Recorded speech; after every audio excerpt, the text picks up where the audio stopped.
When the CFL expanded its quarterback look to include more elite NCAA quarterbacks, this guy kind of paved the road for a lot of the pivots that were coming into the association in the late 60s, early 70s. Wally Gabler.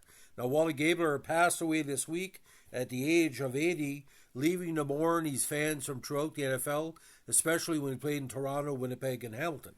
Now, the retired professional American football player, the native of Portsmouth, Ohio, was the starting quarterback for the 65 Michigan Wolverines football team and played 7 campaigns in the CFL.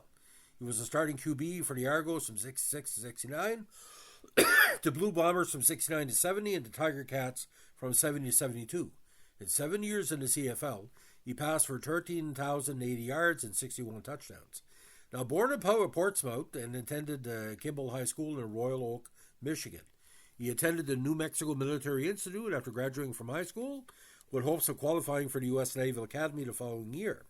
At NMMI, he broke Roger Staubach's school records for most passing touchdowns in the game and completion percentage and was selected as a junior college All-American. Now, when he transferred to University of Michigan 63 without a scholarship, he played for the freshman football team. As a junior, Gabler received a tuition-only scholarship and appeared as a backup to Bob Timberlake on the 64 Michigan team that won the Big Ten. As a senior in 65, he began the season as a backup to Dick Vidmer. Gabler got his first start the second game of the season against Cal. He started 5 games for the Wolverines and completed 58 of 126 passes for 825 yards, 4 TDs, and 2 interceptions. He also gained 149 rushing yards. Following his senior year, he played in the 65 Blue-Gray Football Classic. Now, Gabler's younger brother John also played football in Michigan as a halfback from 66 to 69. So there was a lot of talk he was either going to be not drafted or the CFL was going to take a chance at him. And this is what happened. He began his professional football career after signing a pro contract for the Argos as a starting pivot. As a rookie, he passed for 659 yards and rushed for another 373. In the history of the Argos, Craig Wallace wrote, in 66, the offense was based on Wally's running around the backfield looking for open receivers, and when he couldn't find one, running for his life. He remained with the Argos for 3 years. He had his best year in 68 when he completed a stellar 205 passes in 365 attempts for 3,242 yards and 18 TDs. He also rushed for 458 yards and 4 TDs for the 68 Boltman. Interviewed in 68, he described his adjustment to the Canadian rules. Of course, changing to 3 downs makes some difference. You have to be accustomed to putting the ball in the air more in Canada, but the rules compensate. Now, in August 69, he was traded to Blue Bombers for exchange for Dave Ramey.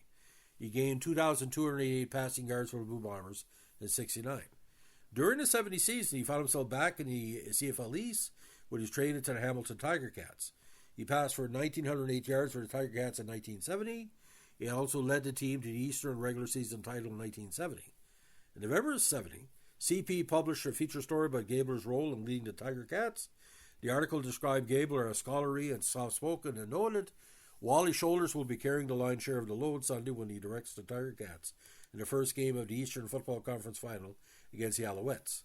And it's ironic in view of the manic life the 26-year-old Royal Oak, Michigan native has experienced in his short career in the CFL.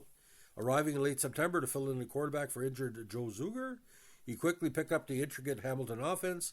It was one of the instruments in the Tiger Cats' first-place finish. Now, during the off-seasons from 67 to 71, he worked for Richardson Securities of Canada in securities. Now, in August 1972, he returned to the Argonauts, who lost to quarterback Joe Theismann in the season opener. He concluded his playing career in Toronto in the 72 season, passing for 1,689 yards in 10 contests.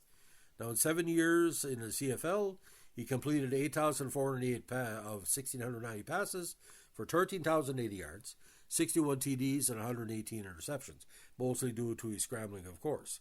Now, he was a color commentator on CTV for a short time in 1974. Now, according to Canadian Press, in an article published in the Winnipeg Sun, the Argos formally announced Gabler's death on Thursday, today, February 13th. The cause was not given. The 6'2", 195-pound Gabler began his CFL career with Toronto, but his first season with the Argos wasn't a stellar one.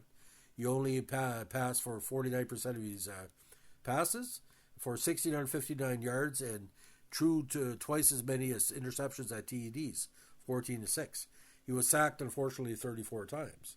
Now, the Argos traded Gabler to Winnipeg in August 1969 for running back Dave Ramey, who was named to the Bombers Hall of Fame in 1989 and the Canadian Football Hall of Fame in 2000.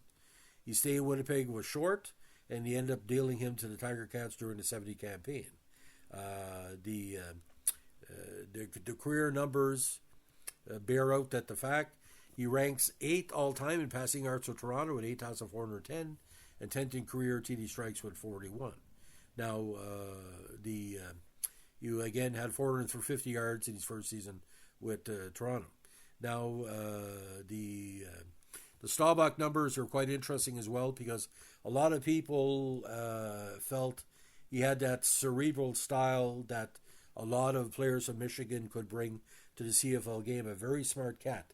And the fact is, Joe Theismann once said, I was replacing a genius because there was some question if the Argos were going to finally decide between Theismann and him. But that 72 injury really hurt the Argos coming off the CFL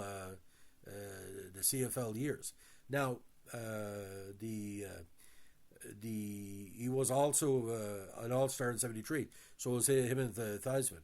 Now he played several campaigns in the CFL with Theismann on and off, but the last 2 years again, Theismann was an All-Star in 71 and 73. Now, a lot of people kind of forget, Theismann was a Heisman candidate for a short while, and we made it with the Argos in 71 that helped rebuild the team. And the basis of Gabler's play allowed the Argonauts to be more competitive. Now, Michigan quarterbacks have done a lot through the years, not as many in the CFL as other pro leagues. But the idea about him, he was like a Fran Tarkenton, Russ Jackson style of quarterback. He knew that no matter team or no matter system he would play with, he can use his scrambling skills and his passing skills to get it done. Now, it's interesting about this, ladies and gentlemen, it's not too often that we saw in the 1970s a lot of black quarterbacks were making CFL rosters. This was the last of the non-black quarterbacks coming from college into CFL. We're thinking of Chuck Ely and Conrad Holloway and all the key ones.